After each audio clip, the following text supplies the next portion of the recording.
Assalamualaikum warahmatullahi wabarakatuh. Salam, Om Swastiastu, Namo Buddhaya, dan salam kebajikan untuk kita semua. Halo Sobat Swargaloka dan Madu TV Nusantara, bagaimana kabarnya? Semoga dalam keadaan luar biasa sehat. Nah, saya Pandu, senang sekali dapat kalian di program Swargaloka, yaitu seputar. Nah, kali ini kita akan membicarakan seputar MSIB atau Magang dan Studi Independen Bersertifikat. Nah, MSIB ini sendiri adalah program kampus merdeka dari Kemendikbudristek yang memungkinkan mahasiswa untuk secara langsung merasakan dunia kerja di industri. Dan sekarang kita sudah bersama narasumber yang bisa kita ajak ngobrol nih tentang MSIB dan dengan Pak Ivan. Halo Pak Ivan. Halo. Dan apakah sehat? Alhamdulillah sehat selalu. Ya, Pak. Dan tadi sudah saya perkenalkan nama panggilannya Pak Ivan, dan Betul. mungkin Pak Ivan bisa memperkenalkan dirinya dari mana dan sebagai apa.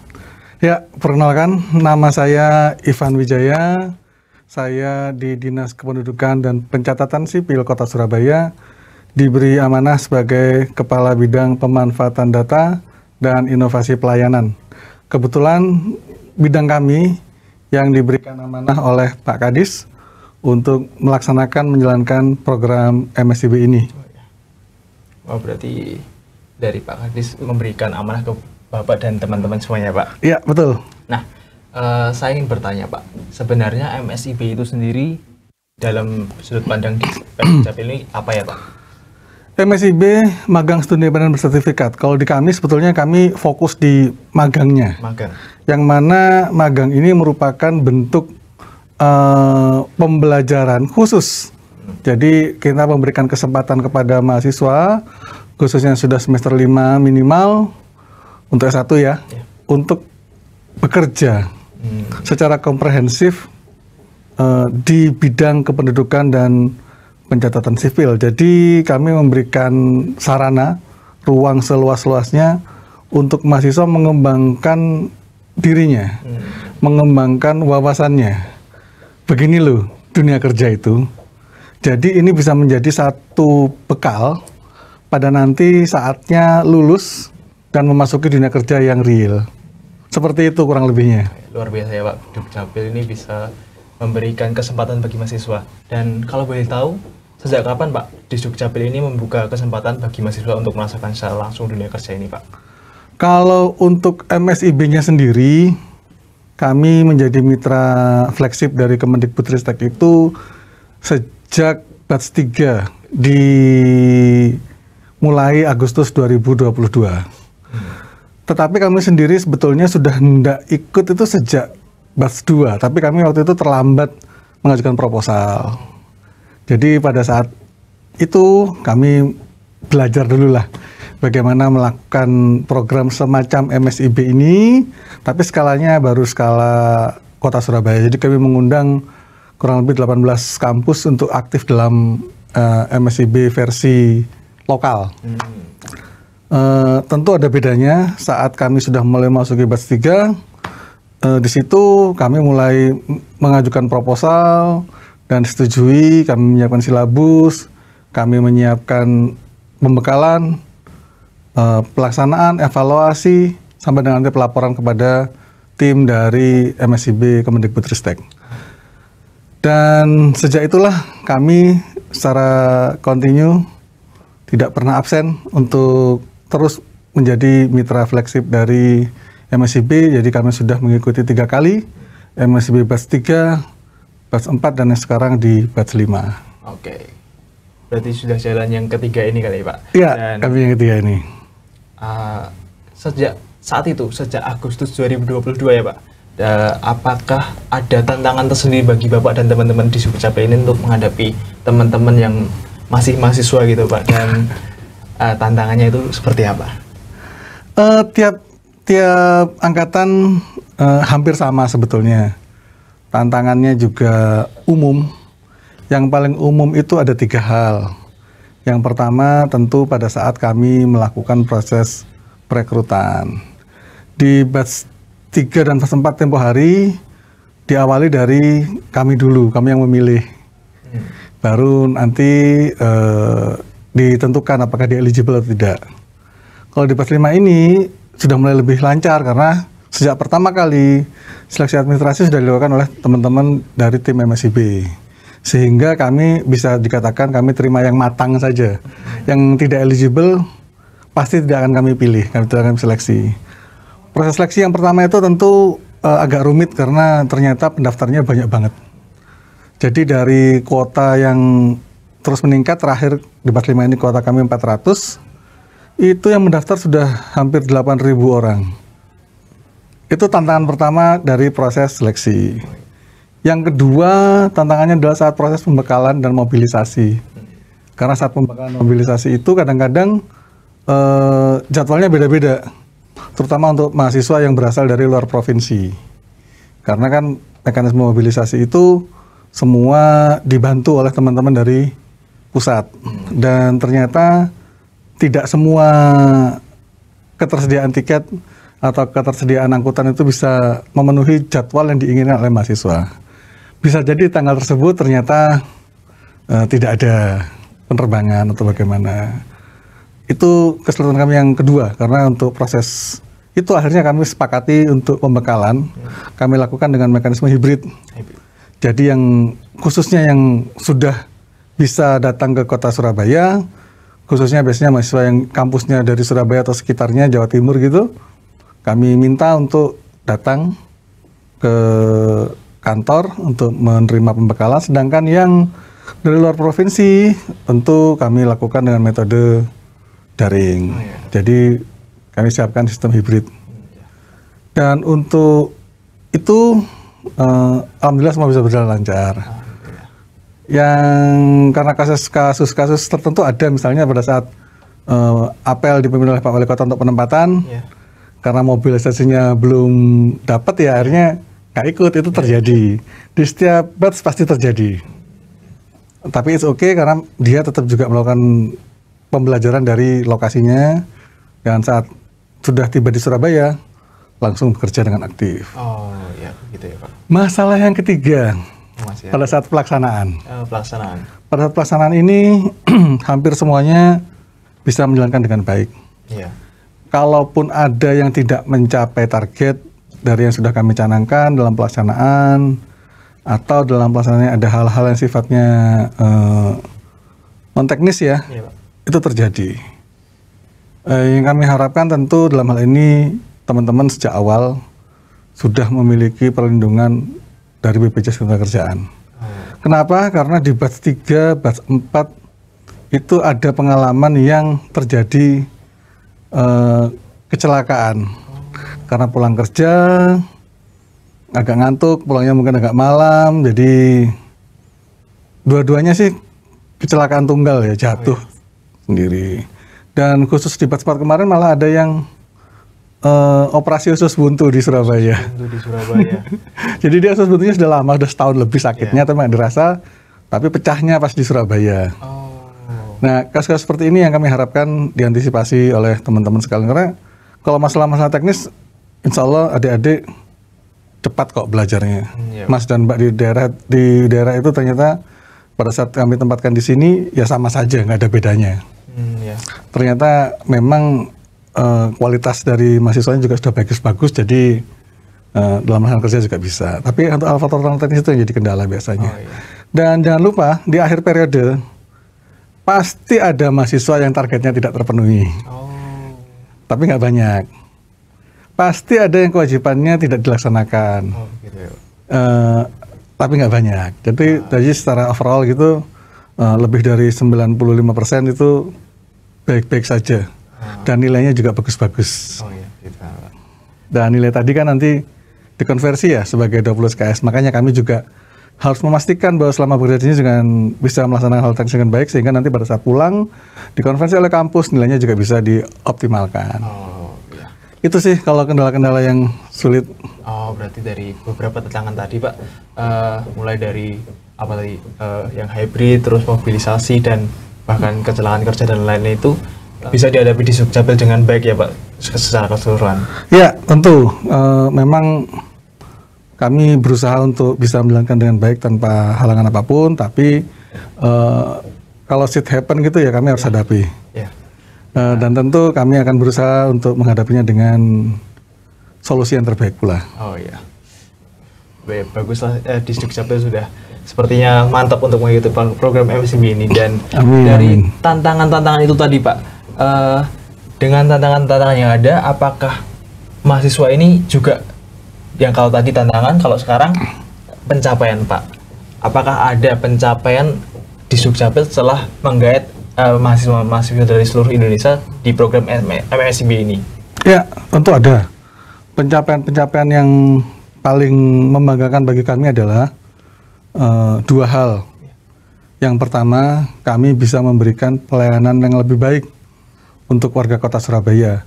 Karena kontribusi sekian ratus mahasiswa MSIB itu juga luar biasa untuk melakukan percepatan, untuk melakukan peningkatan kualitas, ataupun cakupan layanan lebih baik.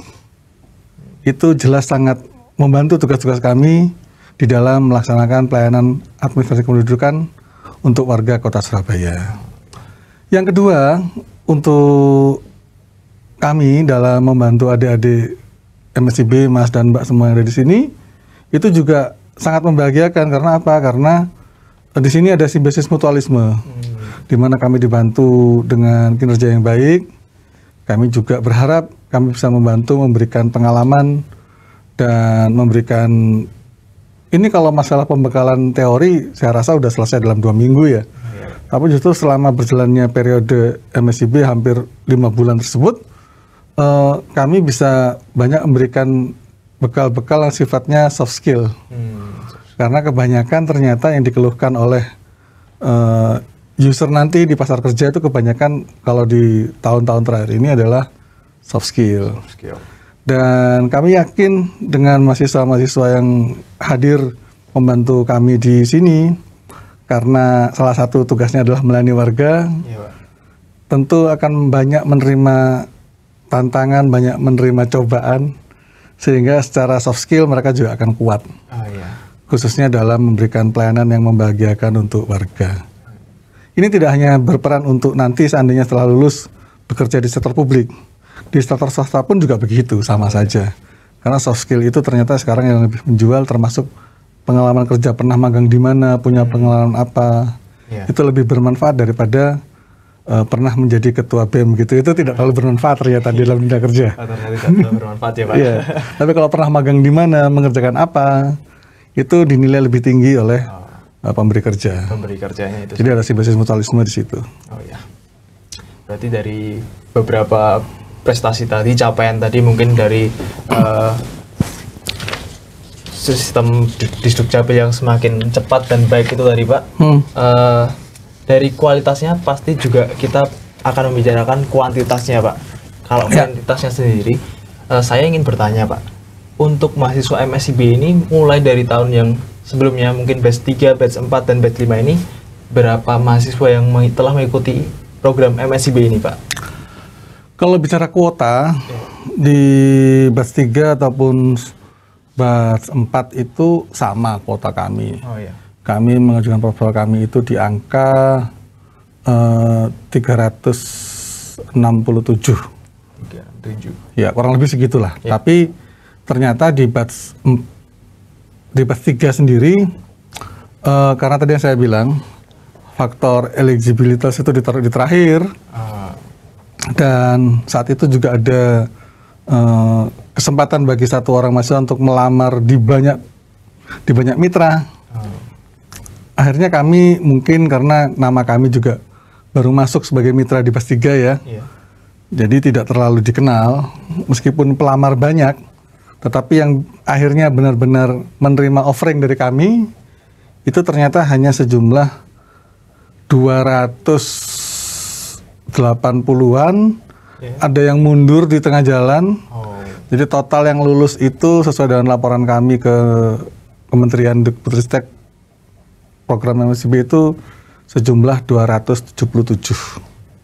Dari 290 ya Pak? Dari 280-an lah.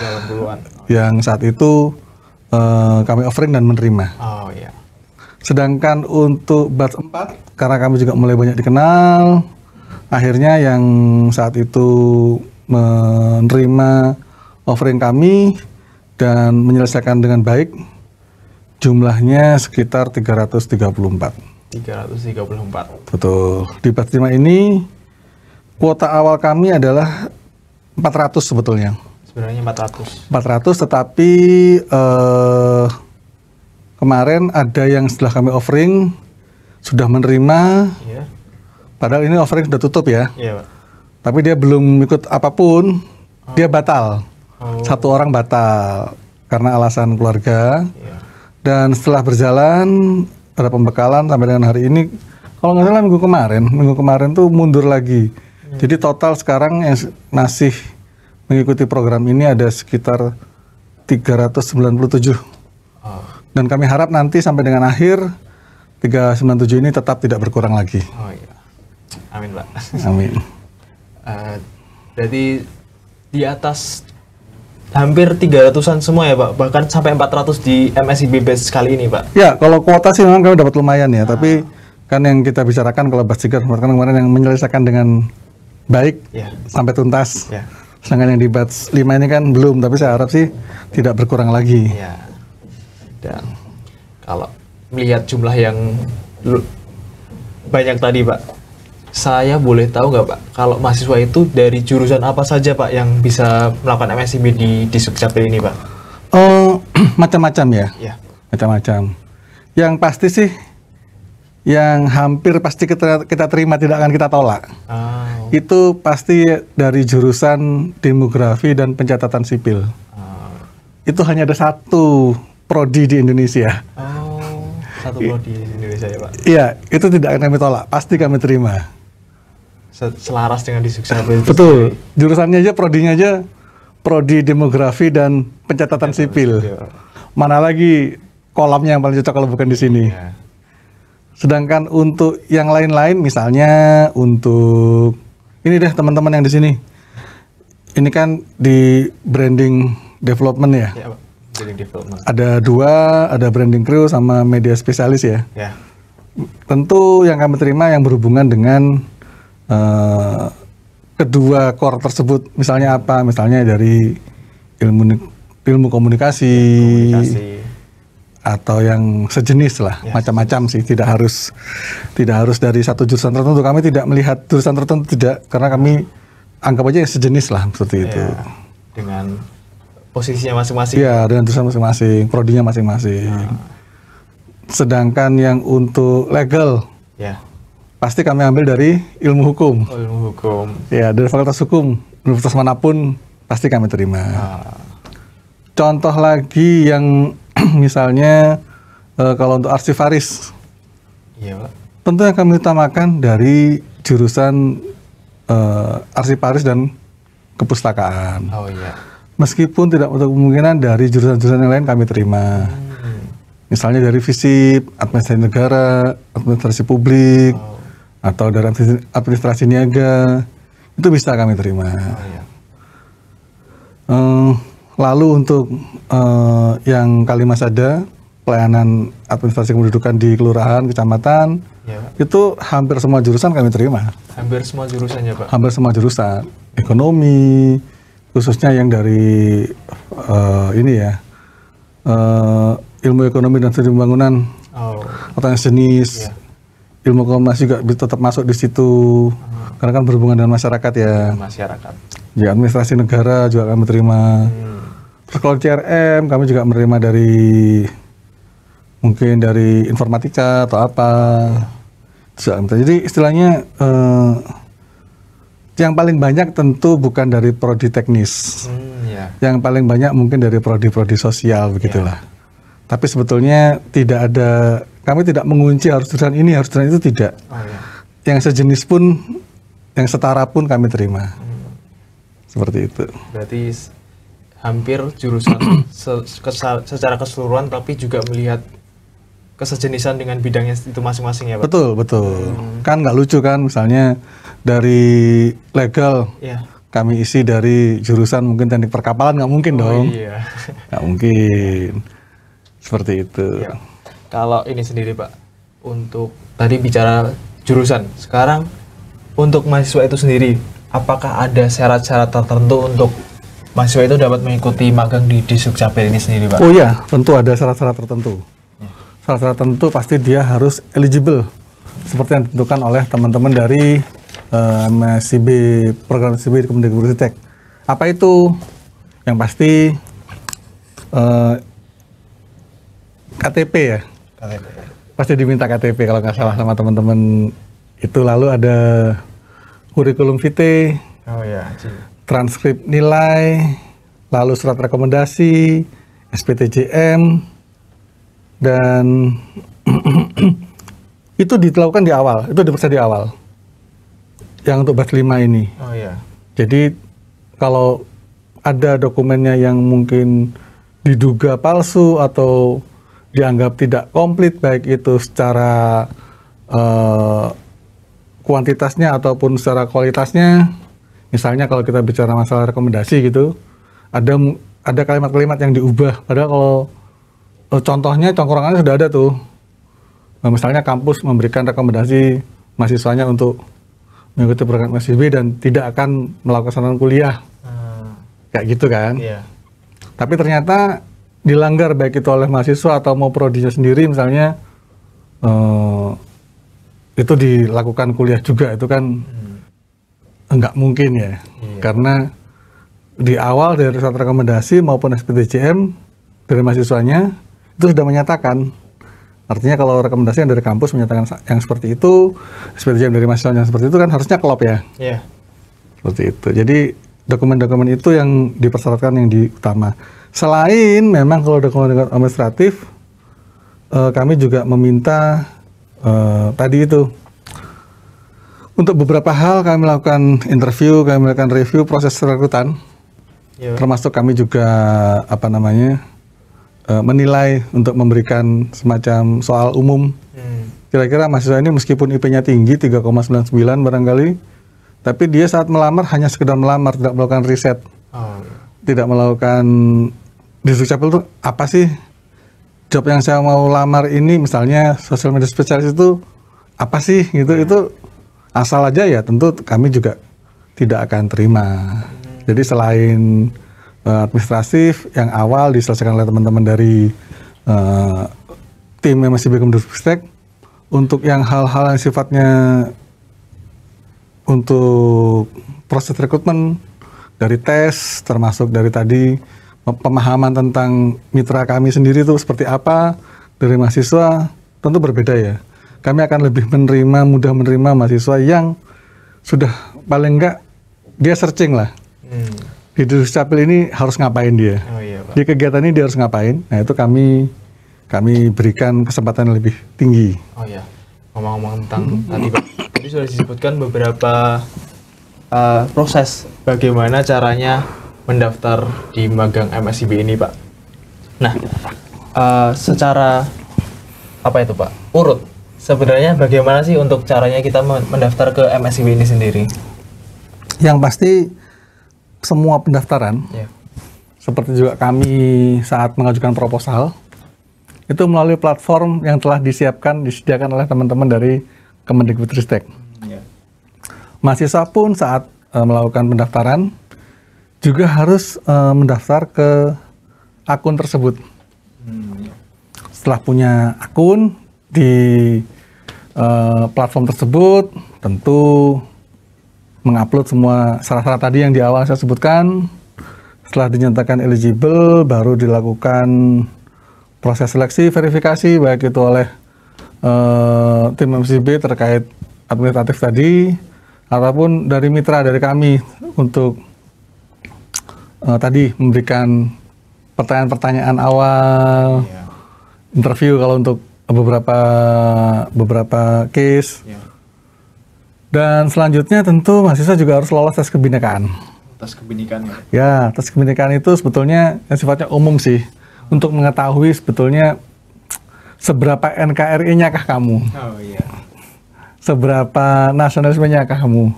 Kalau itu memang dianggap cukup nasionalis, cukup NKRI, tidak akan menimbulkan hal-hal yang bisa di saat melakukan SMC itu bisa menimbulkan hal yang tidak diinginkan, itu pasti akan dieliminir di awal.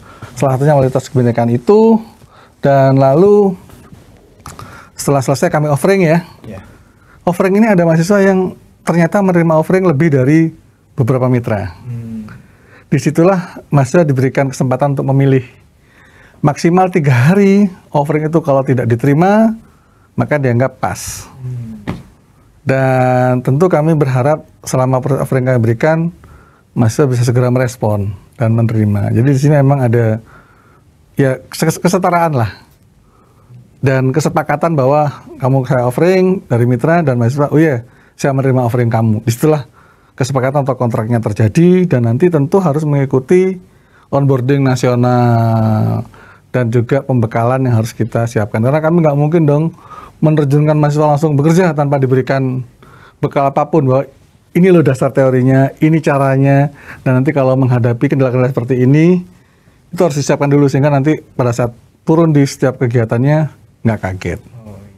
Sudah ada arah yang harus dituju, termasuk kegiatan-kegiatan apa dan target-targetnya itu ada, kan begitu ya? Seperti itu kurang lebih. Oh iya, berarti dalam kasus setelah mahasiswa mengikuti semua proses penerimaan MSIB ini, Pak, berapa lama sih, Pak, untuk periode magang MSIB ini, Pak? Kalau periode magangnya sih, kalau kita hitung ya secara bulan gitu ya kurang lebih 5 bulan. 5 bulan. Tapi kalau kita bicara masalah waktu, sebetulnya dari teman-teman MSIB di Jakarta itu mencatatkan setidaknya proses tadi, proses selama bekerja tadi, memenuhi standar seperti sebagaimana kalau mengikuti kuliah. Jadi harus mengikuti jam kerja totalnya 900 jam kerja. 900 jam kerja. Ya, itu dihitung setara seperti kalau teman-teman mengikuti kuliah. Mengikuti tatap muka di kelas, mengikuti kalau memang ada hal-hal yang dilakukan di luar kelas, termasuk belajar mandiri, termasuk kalau teman-teman mengerjakan tugas-tugas. Itu kalau dihitung untuk kuliah 1 semester, rata-rata kalau diambil 20 SKS lah ya, itu harus memenuhi kurang lebih 900 jam kerja. Jadi kalau hari sih kadang-kadang beda ya, apalagi yang ikut di batch ganjil atau batch genap. Kalau ikut di batch ganjil, harinya pasti lebih banyak, hari efektifnya. Jadi ya seharusnya bisa lebih dimanfaatkan secara optimal. Sementara yang ikut di batch genap, itu hari efektifnya itu lebih rumit, lebih sedikit. Kenapa? Karena harus diketahui di sekitar Idul Fitri itu ada cuti bersama dan itu panjang banget. Belum lagi kalau kita tahu cuti-cuti di Indonesia ini, libur-libur hari besar di Indonesia ini rata-rata terjadi di bulan Januari sampai bulan Juni. Coba deh cek, hari besar semua kita rata-rata paling banyak di Januari sampai Juni. Oh, Januari sampai Juni. Kalau Lebaran sih bisa geser ya. Tapi kalau hari besar kayaknya nggak akan geser deh. Kebanyakan semua di bulan Juni. Jadi waktunya sangat pendek. Oh iya. Beruntunglah teman-teman yang di batch 5 ini. Ya.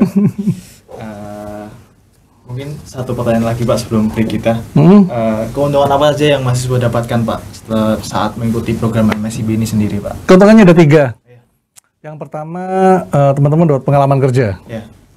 Dan pengalaman kerja itu tentu akan dikonversi sebagai SKS, double SKS. Dibuktikan dengan apa? Nanti dibuktikan dengan sertifikasi yang kami berikan. Dan pelaporan yang dilaporkan oleh mahasiswa di platform MSIB. Yang ketiga apa? Yang ketiga, teman-teman tidak hanya bekerjanya saja, tapi juga mendapatkan pengalaman untuk menerima penghasilan selama bekerja. Bukan penghasilan sih, kalau teman-teman dari MSIB menyebutnya bantuan biaya hidup. Itu diberikan. Jadi kurang lebih itu keuntungannya. Oh ya, mungkin dari pertanyaan pertama sampai sekarang tidak terasa sudah beberapa menit berlalu, Pak. Dan mungkin saat ini untuk buat Sobat Galoka dan Madu TV, sepertinya kita harus break sejenak dan lanjutkan perbincangan kita di segmen berikutnya.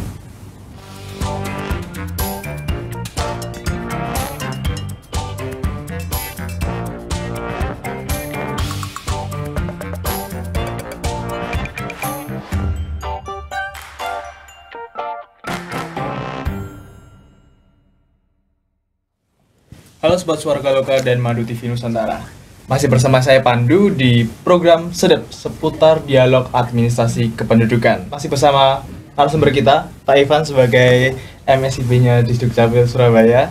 Dan sebelumnya Pak, saya mau menginformasikan kepada penonton sekalian untuk bagi yang ingin bertanya bisa menghubungi nomor yang akan ada di bawah ini. Dan nanti kita akan menjawabnya secara langsung. Dan saya masih ingin melanjutkan pertanyaan tadi Pak, yang sebelumnya di segmen sebelumnya. Tadi sempat membahas beberapa divisi yang ada di Dispenduk Capil Surabaya Pak, yang di MSIB ya. Ya. MSIB. Dan itu sebenarnya apa saja Pak? Kalau kita di sini ada 5 divisi sebetulnya, dan dari 5 tersebut ada 7 job desk. Jadi khusus untuk branding development itu ada 2 jabatan. Jabatannya adalah branding crew dan media sosial spesialis. Dan arsivaris itu juga ada 2 jabatan. Arsivaris murni, jadi dia yang menata dokumen-dokumen arsip kependudukan, dan digital arsivaris ini yang mendigitasi arsip-arsip yang dulu belum digital. Jadi sebelum 2012, sebelum SIAK, dokumen-dokumen itu hampir semuanya didokumentasi dalam bentuk kertas, register, buku. Dan kita juga ada dokumen-dokumen tua yang dari tahun 1900, 1800 itu masih ada. Itu kita digitalisasikan, dan nanti dengan OCR bisa langsung masuk menjadi satu arsip digital, yang mana kalau kita cari nanti dia sudah langsung otomatis berubah menjadi tidak hanya PDF ya, tidak hanya di convert dari fisik menjadi non fisik, tapi dia juga langsung masuk ke dalam sistem. Itu fungsi dari digital arsivaris. Lalu legal, jelas legal itu satu pekerjaan, tapi pekerjaannya banyak. Dia juga ngurusin hal-hal kalau sidang di pengadilan.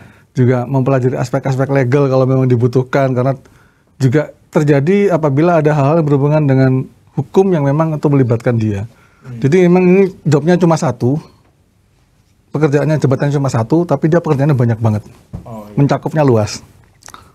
Lalu ini CRM, Customer Relation Manager, ini sebagai jabatannya satu, jabatannya staff response cepat.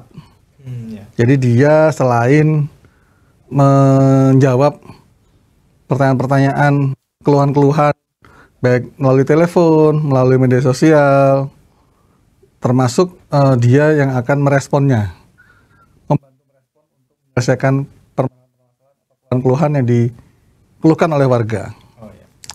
Dan yang terakhir, ini yang pesertanya paling banyak, karena mereka ditempatkan di kantor-kantor kecamatan dan di kantor-kantor kelurahan. Ibarat satu tim sepak bola, mereka ini strikernya. Striker. Kenapa? Karena teman-teman ini, teman-teman program pelayanan administrasi kependudukan Kalimasada. Kalimasada itu singkatan akronim dari Kawasan Lingkungan Masyarakat Sadar Adminduk. Jadi teman-teman yang menjadi ujung tombak memberikan pemahaman tentang pentingnya cakupan dokumen adminduk, dokumen yang benar, dokumen yang tepat dan update. Fokus kita di sini kecakupan, yang sampai ada warga masyarakat yang tidak bisa mendapatkan dokumen adminduk. Kenapa? Karena dokumen adminduk ini merupakan hak konstitusional dari setiap orang. Jangan sampai ada orang, ada nyawanya, ada fisiknya, tapi dia nggak punya dokumen adminduk, itu salah. Karena dia tidak diberikan hak konstitusional negara. Dalam hal ini tentu khususnya yang diamanatkan sebagai tugas dari Disduk Capil Kota Surabaya. Mereka-mereka inilah jumlahnya paling banyak dan ditempatkan tombak. Itu ya, ada, jadi ada total ada 5 5 kegiatan dan 7 jabatan. Oh, berarti 5 divisi dengan 7 jabatannya itu, Pak. Betul. Oh ya, Pak. Berarti dari sekian divisi itu apakah mereka ini mendapatkan akhir yang akan dikumpulkan di akhir periode magang ini, Pak? Ya, pasti ada. Jadi setiap itu memiliki tugas-tugas yang harus dilaksanakan selama melakukan magang. Di mana tugas-tugas itu ada yang namanya tugas persorangan dan ada yang namanya tugas sesuai dengan divisinya masing-masing.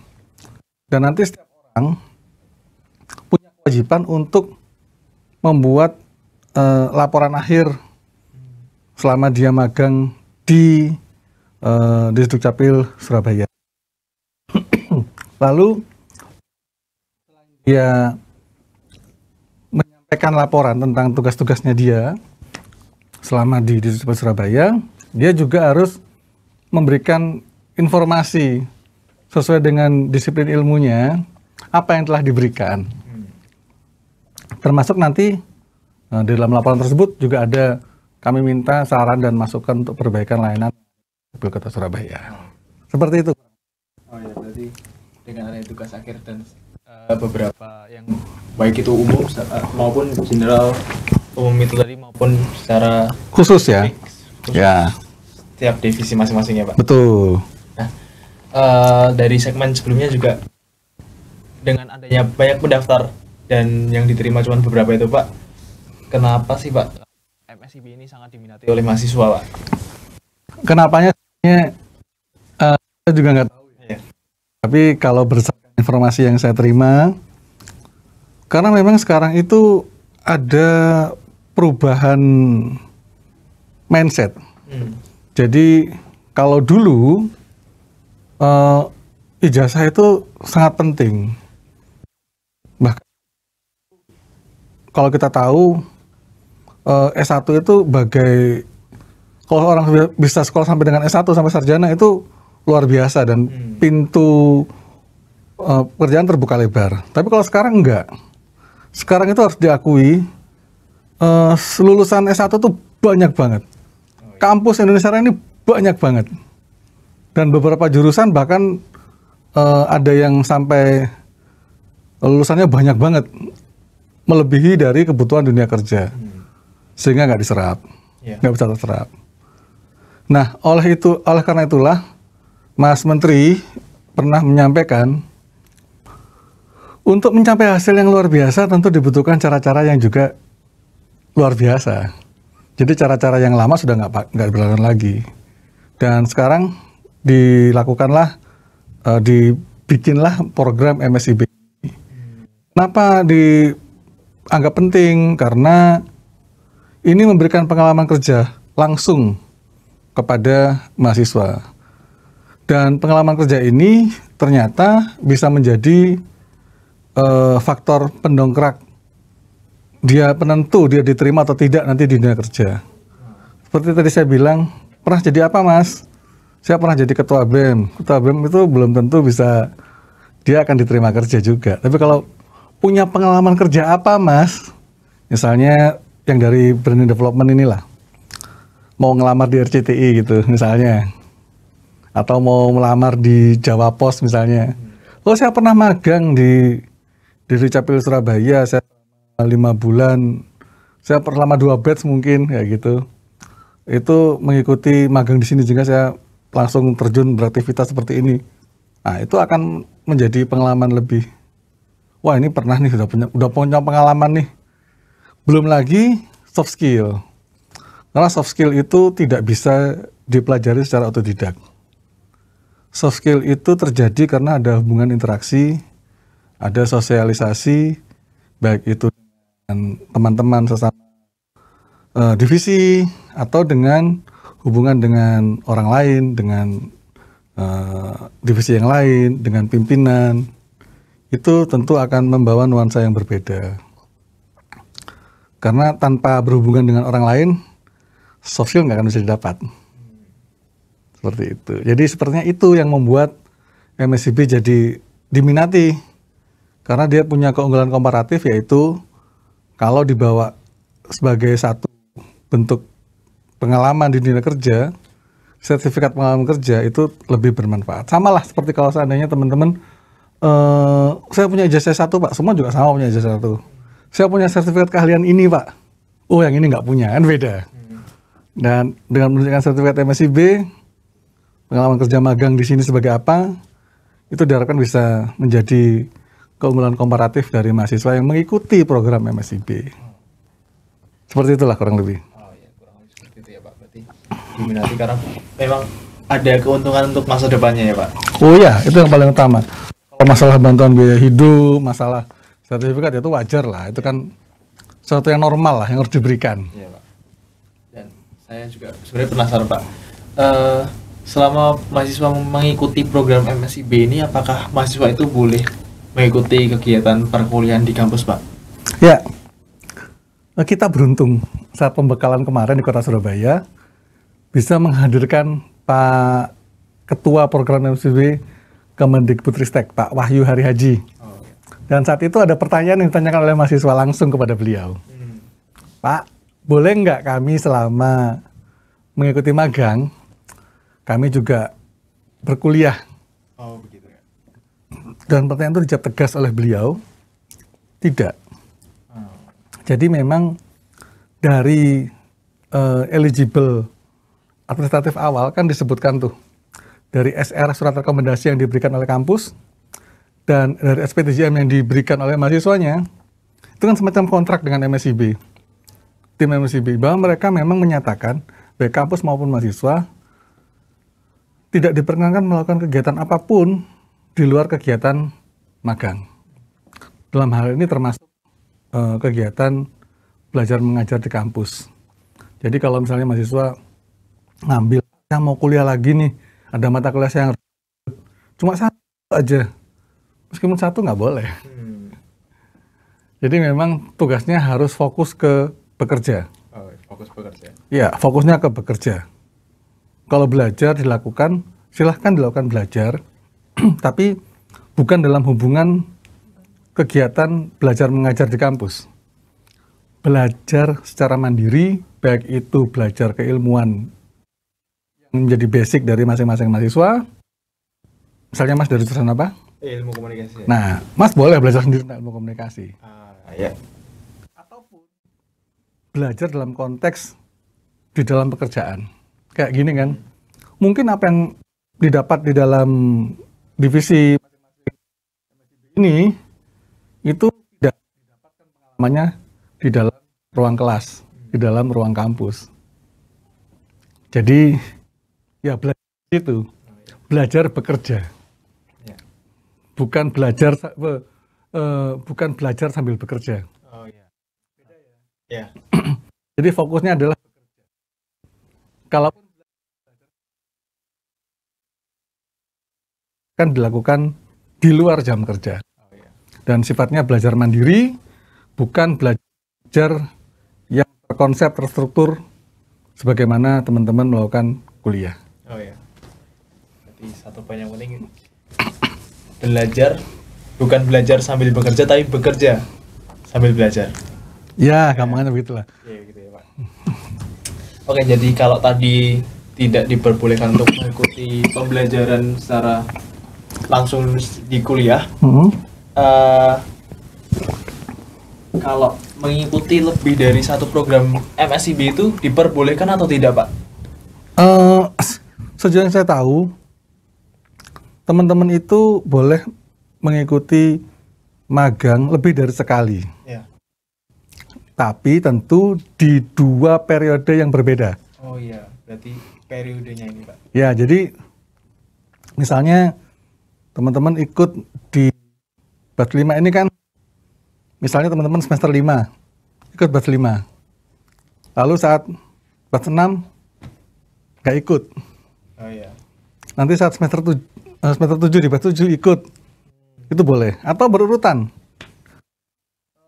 Batch 5 ikut, batch 6 ikut. Boleh. Di tempat yang sama? Boleh. Di mitra yang berbeda? Boleh. Tapi kalau seandainya di periode yang sama, di batch 5, teman-teman ikut magang di 2 tempat, sudah pasti nggak boleh.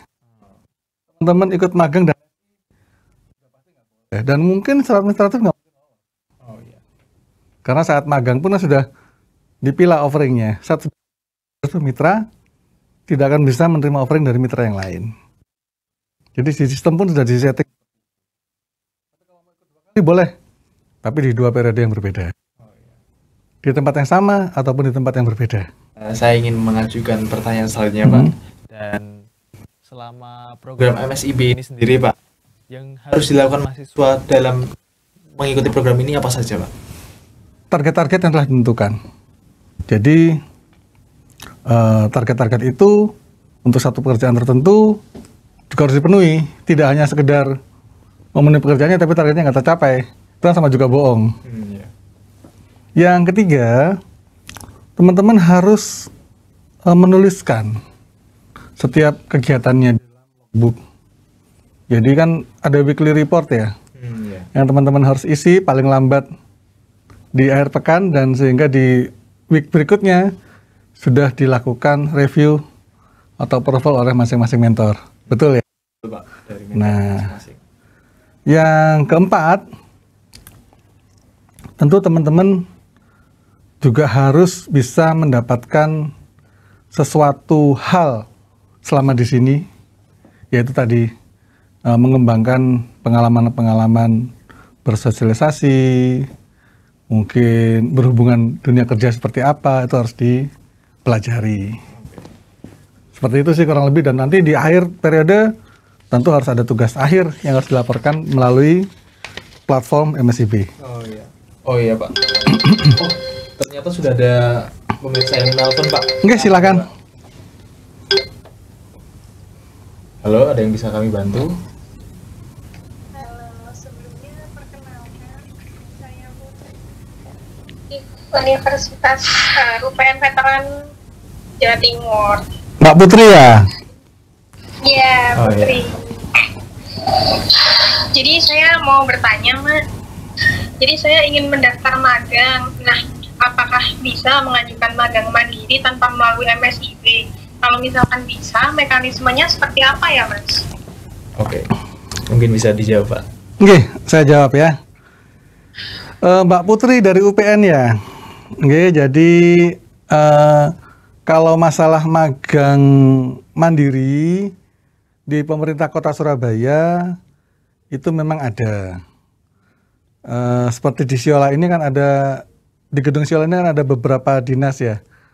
Kebetulan dari 5 dinas yang ada di gedung Siola ini cuma dari Didukcapil yang mengikuti program MSIB. Sedangkan 4 dinas yang lain, BTSP, Dinkopdak, Dispursip, sama Dispursip, Dinkopdak, sama Disbud Porapar. 4 dinas itu kebetulan belum menjadi mitra flagship MSIB. Jadi tidak semua perangkat daerah di Kota Surabaya ini memiliki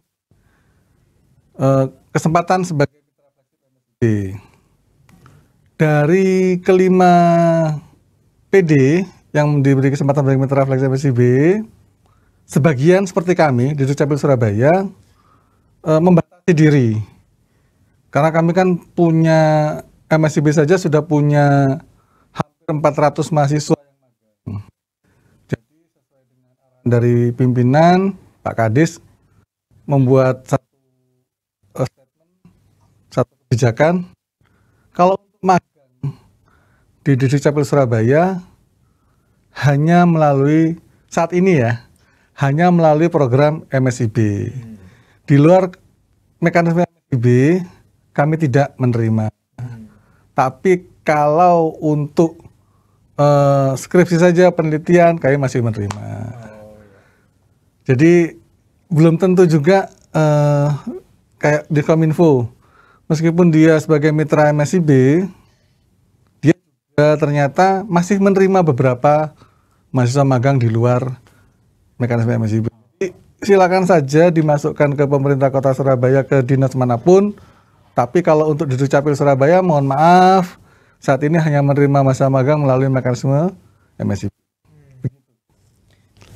Oh ya, begitu Mbak Putri, apakah bisa menjawab pertanyaannya? Oke, sudah sangat menjawab. Terima kasih banyak ya. Terima kasih Mbak Putri. Ya, terima kasih Mbak Putri, saya akhiri panggilannya ya. Oke, ini tadi dari teman-teman di UPN Jawa Timur ya Pak? Iya, UPN Veteran Jawa Timur. Kampusnya di wilayah Surabaya Timur. Oh, Surabaya Timur. Oke, jadi Dukcapil sendiri sudah tidak membuka kesempatan bagi mahasiswa magang, tapi masih membuka kesempatan untuk mahasiswa yang ingin melakukan penelitian ya Pak? Iya, untuk skripsi gitu kami masih menerima. Ah, ya. Oh ya Pak, saya kepikiran Pak, tadi setelah pertanyaan-pertanyaan sebelumnya, tadi itu sempat membahas apa yang harus mahasiswa lakukan. Ya. Nah, kalau sistem Disdukcapil Surabaya ini untuk menilai kinerja magang mahasiswa ini bagaimana Pak? Sistem kinerja kami menilai ya. Ya. Yang pasti sih secara rutin kami mentor itu mereview weekly report. Weekly report itu kan intinya ada dua kan. Satu daily activity, yang kedua apa yang dipelajari selama minggu itu. Baik itu yang berupa materi khusus yang diberikan atau berdasarkan pengalaman kerjanya. Dari situ kami mereview. Lalu di awal setelah pembekalan berjalan kurang lebih 2 minggu, kami akan berikan initial assessment. Initial assessment itu tentu tujuannya untuk mengetahui secara dasar ya, dari pembekalan dan pengalaman kerja selama 2 minggu awal itu seberapa paham sih di dalam memenuhi kebutuhan-kebutuhan serta harapan-harapan di dalam silabus yang sudah kami siapkan. Itu nanti kami berikan initial assessment. Dan weekly report pasti kami lakukan tiap bulan, dan nanti kami akan rutin mengundang mahasiswa khususnya yang dari kelurahan-kelurahan ya. Yang paling banyak kan itu soalnya. Dan itu jangkauannya jauh dari Siola. Kami akan mungkin di awal Oktober, di awal November. Awal Oktober pasti, dan di awal Desember mungkin kita jadi ada kemungkinan minimal 2 atau 3 kali pertemuan luring. Kami akan tatap muka, gitulah. Mahasiswa yang di kecamatan kelurahan bersama dengan Kasipemnya atau Bapak Ibu Lurahnya.